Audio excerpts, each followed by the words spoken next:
Hi, so this is super 30. ഇന്ന് നമ്മൾ total internal reflection base ചെയ്തിട്ടുള്ളൊരു important question, most expected question ആണ് ചെയ്യാനായിട്ട് പോകുന്നത്. ഇത് നമുക്കൊരു ട്രിക്ക് കൂടെ ചെയ്യാം. ഇത് കഴിഞ്ഞിട്ട് ഇതേ കോൺസെപ്റ്റിൽ മറ്റൊരു ക്വസ്റ്റ്യൻ ഞാൻ അടുത്തതിൽ ചെയ്യാം. അത് നമുക്ക് എക്സാക്ട് മെത്തേഡ് വഴി ചെയ്യാം. Okay, now let's do this question. ബാക്കി ക്വസ്റ്റ്യൻസ് പ്ലേലിസ്റ്റിലുണ്ട്. Okay, and on to the question.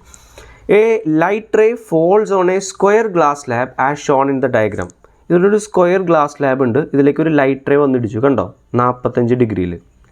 ഇനി ദ ഇൻഡെക്സ് ഓഫ് റീഫ്രാക്ഷൻ, അതായത് റീഫ്രാക്റ്റീവ് ഇൻഡെക്സ് ആണ്, of the glass slab mu if total internal reflection is to occur at the vertical face.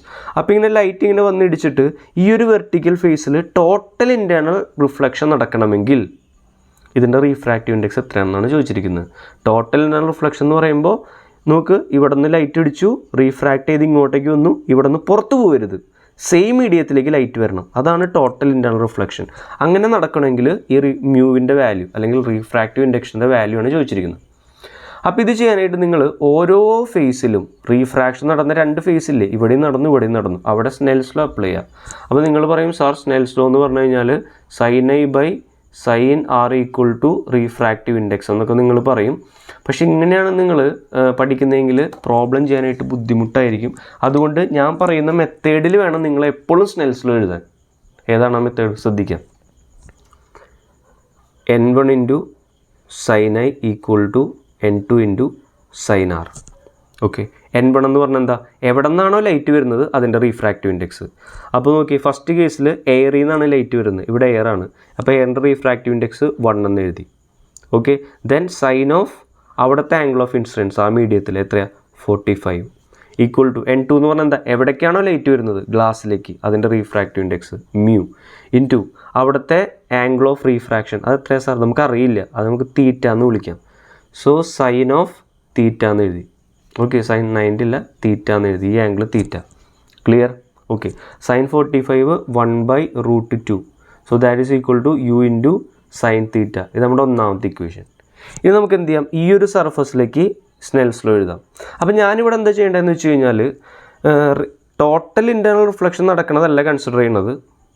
ഇവിടെ ഞാൻ consider ചെയ്യുന്നത്, ഇവിടെ വന്നിടിക്കുന്നത് critical ആംഗിളിലാണെന്നാണ് ഞാൻ consider ചെയ്യുന്നത് കേട്ടോ. ക്ലിയർ? ക്രിട്ടിക്കൽ ആംഗിളിൽ വന്നിടിച്ച് എന്താ സംഭവിക്കുക?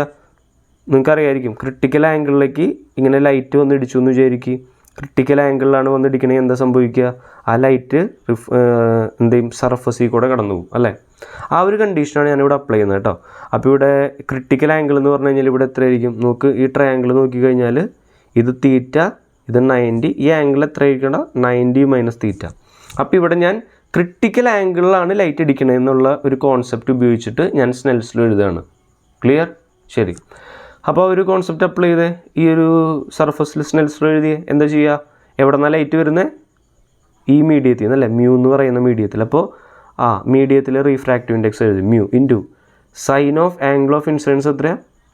Sign 90 minus theta equal to. ഇനി എവിടേക്കായിരുന്നു ലൈറ്റ് പോകേണ്ടിരുന്നത്? ലൈറ്റ് എങ്ങോട്ടാണ് പോകുന്നത്? സെക്കൻഡ് മീഡിയത്തിലേക്കാണ് പോകുന്നത് അല്ലേ? വീണ്ടും ഞാൻ പറയുന്നത് ക്രിട്ടിക്കൽ ആംഗിളുടെ സിറ്റുവേഷനാണ് എഴുതുന്നത് കേട്ടോ. അപ്പോൾ സെക്കൻഡ് മീഡിയത്തിൻ്റെ റീഫ്രാക്റ്റീവ് ഇൻഡെക്സ് 1 എന്ന് എഴുതി. ഇനി സെക്കൻഡ് മീഡിയത്തിൽ നോക്കി, ലൈറ്റ് റീഫ്രാക്റ്റ് ചെയ്ത് ഇങ്ങനെ പോകണമെന്ന് വിചാരിക്കും. അപ്പോൾ ആംഗിൾ ഓഫ് റീഫ്രാക്ഷൻ എത്ര ഇവിടെ? 90. അപ്പോൾ സൈൻ 90 എന്ന് എഴുതി അല്ലേ? സോ ഇവിടെ മ്യൂ ഇൻറ്റു സൈൻ 90 മൈനസ് തീറ്റയാണ് ഞാൻ കോസ് തീറ്റ എന്ന് എഴുതട്ടെ. This is equal to sine 90 എത്ര? 1 എന്ന് കിട്ടി. ക്ലിയർ? ഇതാണ് എൻ്റെ സെക്കൻഡ് ഇക്വേഷൻ. ഓക്കെ, ഇനി ഞാൻ ഈ 2 ഇക്വേഷൻസ്, ഇക്വേഷൻ 1നെ ഇക്വേഷൻ 2 കൊണ്ട് ഡിവൈഡ് ചെയ്യട്ടെ. ശരി.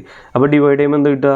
ഇതിനെ ഇതുകൊണ്ട് ഡിവൈഡ് ചെയ്തു. അപ്പോൾ ഈ mu cancel, sine theta by cos theta, tan theta എന്ന് കിട്ടി. ഓക്കെ, ഇവിടെ എന്തുള്ളത്? ലെഫ്റ്റ് സൈഡിൽ 1/√2 ഡിവൈഡഡ് ബൈ 1, അതായത് 1/√2 എന്ന് കിട്ടി. അപ്പോൾ ഇതിൽ നിന്ന് എനിക്ക് ടാൻ തീറ്റയുടെ വാല്യൂ കിട്ടി. അപ്പോൾ ഞാനിത് ട്രയാങ്കിളിലേക്ക് വരച്ച് നോക്കിയിട്ട്, ഈ ആംഗിൾ തീറ്റയാണെങ്കിൽ നിങ്ങൾ ഇത് എന്താന്ന് പറയും? ഇത് 1 ആണെന്ന് പറയും. ഓപ്പോസിറ്റ് സൈഡ് 1, അഡ്ജസൻറ്റ് സൈഡ് √2 എന്ന് പറഞ്ഞു അല്ലേ?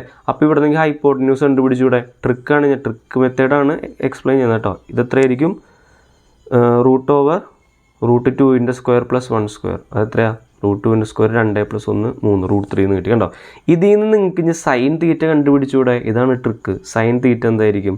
സൈൻ തീറ്റ എന്താ? Opposite side by hypotenuse √3. കണ്ടോ?